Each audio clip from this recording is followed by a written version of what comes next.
Are the judges ready? Is the timer ready? Negative team? Good evening. My partners and I are for the resolution the Minnesota state bird should be changed to the mosquito. My distinguished colleagues will present the definitions, harms, the plan, advantages.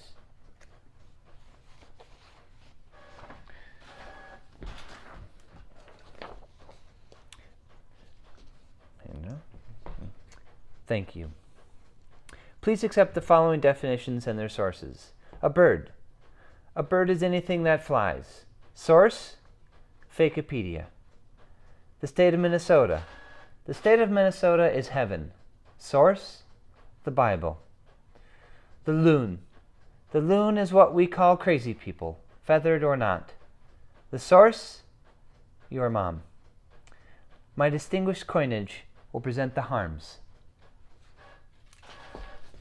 Thank you. Harms. Harms A. Quote, millions of times while sleeping in the wilderness, I've been woken by that flying rat's insidious croaks. Source, DNR.com. Summary. The loon's call is needles in the ear. Harm B. I've never seen a loon. Source, most Minnesotans. Summary. For a supposed state bird, they're oddly scarce. Harm C. The song of the mosquito is music to my ears. They've never ruined an outdoor event, ever. Source, malaria.com. Summary. Mosquitoes are super fun and hilarious. Harms D. Ubiquitous and prolific, the majestic mosquito can be found in all continents save Antarctica. Source, National Geographic. Summary. A million mosquitoes can't be wrong. My distinguished concierge will present the advantages. Thank you. Advantages. Advantage A. We can actually interact with our state bird, if it was the mosquito. Summary.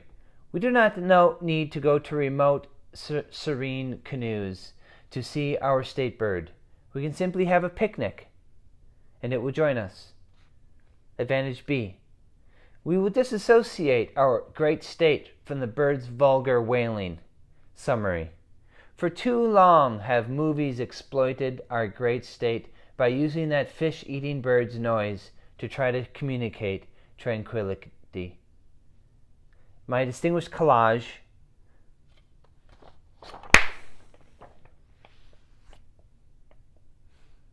will present the plan.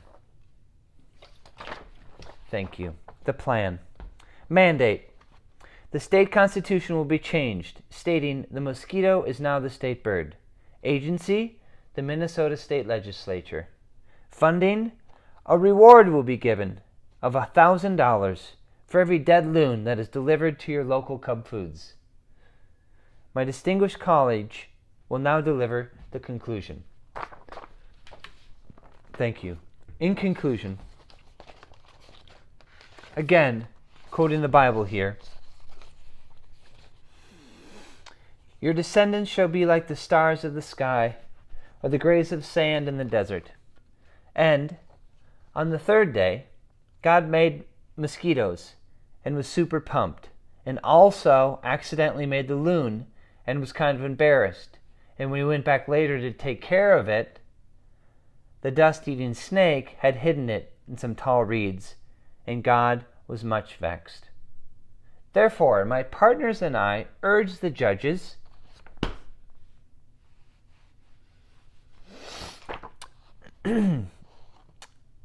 to vote for the resolution. Thank you. We are ready for cross-examination.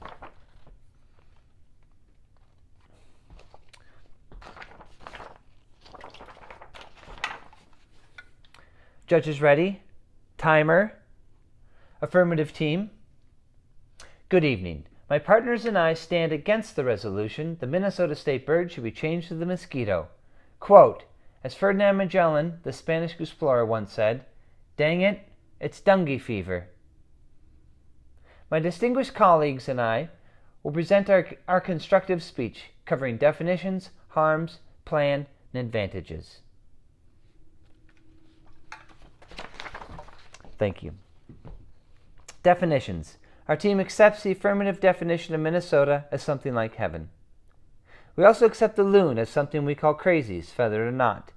But anything that flies is a bird? What about time? Does it not fly? Or paper airplanes? I now pass it over to my distinguishable cornleaf to rebut harms.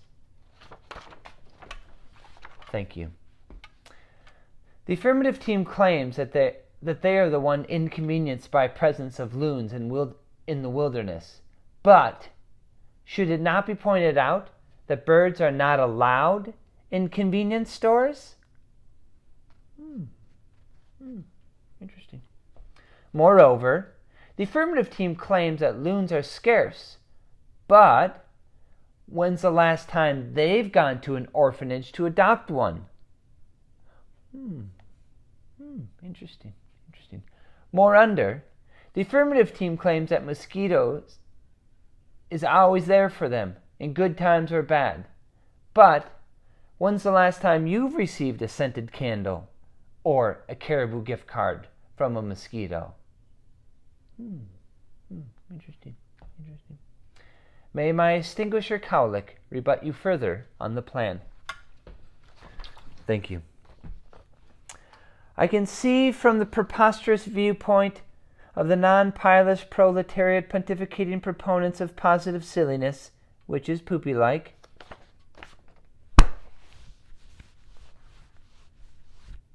that they are not proponents of posterity, for they fail to embrace the precious loon, whose habitation has been made precarious by people, and their plan is poopy. May my indistinguishable cornucopia repudiate your advantages. Thank you. Advantage A. The affirmative team claims that we cannot interact with our beloved loon, but I brought this pet loon home from the Boundary Waters and had it stuffed. It has been one of my kids' and dogs' best friends. Interesting. The affirmative team claims advantage B. The affirmative team claims that the loon sound is offensive. Well, how do you explain this?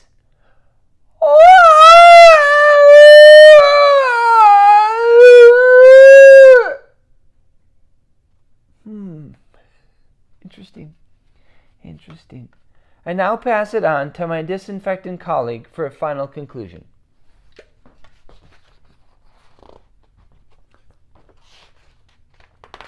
To quote obviouslymadeupquotes.com, there's an ancient story in China where the loon and the mosquito fought in an epic final battle to redeem the souls of the Scandinavian